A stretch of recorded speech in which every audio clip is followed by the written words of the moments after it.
ஒரு நான் 9th standard middle வந்து என்னோடய ஃப்ரெண்டோட அண்ணன் ராஜேஸ்வரன் சொல்லிட்டு ஒருத்தர் எனக்கு ஒரு அறிமுகமானாருங்க. அப்போ அவர் எனக்கு டியூஷன் சொல்லி கொடுத்தாருங்க. அப்படியே டியூஷன் சொல்லி 10th நான் 10th ஸ்கூல் ஃபஸ்ட்டு வந்தேன். அப்போ இப்போத்து மாதிரி வந்து அப்போல்லாம் ப்ரெஸ் ரிப்போர்ட்டர்ஸ் எல்லாம் வந்து ஸ்கூல் விட்டு வெளியே வரும்போது நீங்கள் எப்படி 10th ஃபஸ்ட் மார்க் வாங்கினீங்க அப்படின்னு கேட்டிருந்தேன். நான் வந்து ரொம்ப சத்தமாக அந்த நீலகிரியே அதிர்ற மாதிரி சொல்லியிருப்பேன்.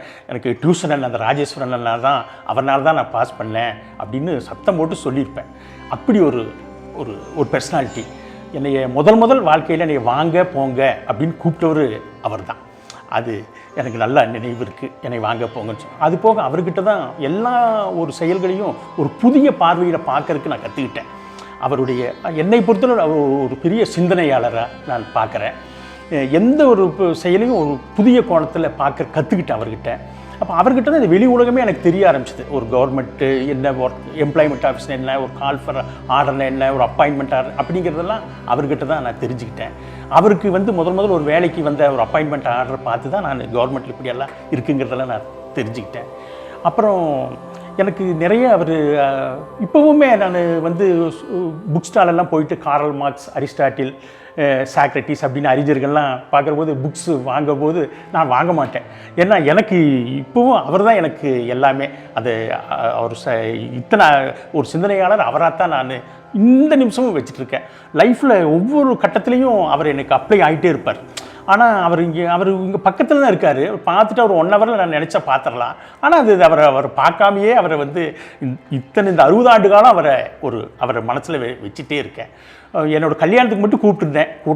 கூட்டமாக வந்தார். வந்து ஒரு பெண் ஒன்று எனக்கு ப்ரெசென்ட் பண்ணிவிட்டு போயிட்டாருங்க.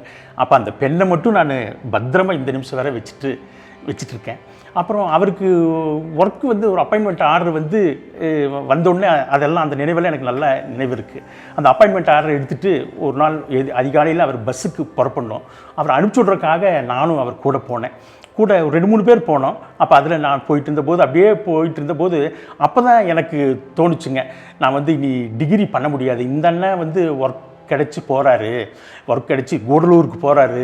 இனி இந்த அண்ணனை வச்சு தான் நம்ம வந்து ஒரு காலேஜ் ஊட்டி ஆர்ட்ஸ் காலேஜில் சேரலான்ட்டு இருந்தோம். இப்போ ஏற்கனவே நம்ம சர்டிஃபிகேட்ஸ் எல்லாம் பிரச்சனையாக இருக்குது. இந்த ரெண்டு வச்சு சேரலான்ட்டு இருந்தோம். இவர் ஊருக்கு வேலை கிடச்சி போகிறாரே, நம்ம வந்து இன்னைக்கு காலேஜு வேண்டாங்கிற ஒரு முடிவு வந்து இவரை வந்து நான் வழி அனுப்பி விடுறதுக்காக ஒரு 6-7 கிலோமீட்டர் ஒரு மலையேறி இறங்கணும். அது கூட போயிட்டு இருந்தபோது தான் நான் அந்த அன்னைக்கு அப்படி ஒரு முடிவு பண்ணேன். அப்புறம் இன்றைக்கும் ஒரு உறுத்தல் எனக்கு இருந்துகிட்டே இருக்குங்க. பிற்காலத்தில் இவரை பார்க்குற போது அவருக்கு அந்த காலத்துலலாம் ஒரு அவேர்னஸ் கிடையாது. இந்த மாதிரியெல்லாம் ஒரு சூஸ் பண்ணுறதெல்லாம் கிடையாதுங்க. ஒரு எம்ப்ளாய்மெண்ட் ஆஃபீஸ் வந்து ஒரு ஃபஸ்ட் அப்பாயின்மெண்ட் ஆர்டர்னு வந்துருச்சுன்னு சொன்னால் அந்த இன்டர்வியூவில் போய் ஜாயின் பண்ணுறது தான் அப்படி இருந்தது. ஆனால் இப்போ நான் ஃபீல் பண்ணுறேன், ஏன்னா இவரை நான் வச்சுருந்த ஒரு இடத்துக்கு ஆனால் அவருக்கு தகுதியான ஒரு வேலை கிடைக்கல. அவர் இருந்து ரிட்டையர்ட் ஆகிட்டார். அவருக்கு எந்தளவுக்கு திருப்தின்னு தெரியல. ஆனால் எனக்கு ஒரு இந்த குறைகளில் இது ஒரு குறையாகவே தான் இந்த நிமிஷமும் இருக்குது. அவருக்கு அவர் தகுதிக்கு உண்டான ஒரு துறை அவருக்கு கிடைக்கல அப்படிங்கிற ஒரு குறை எனக்கு இன்றைக்கி இருக்குங்க சார்.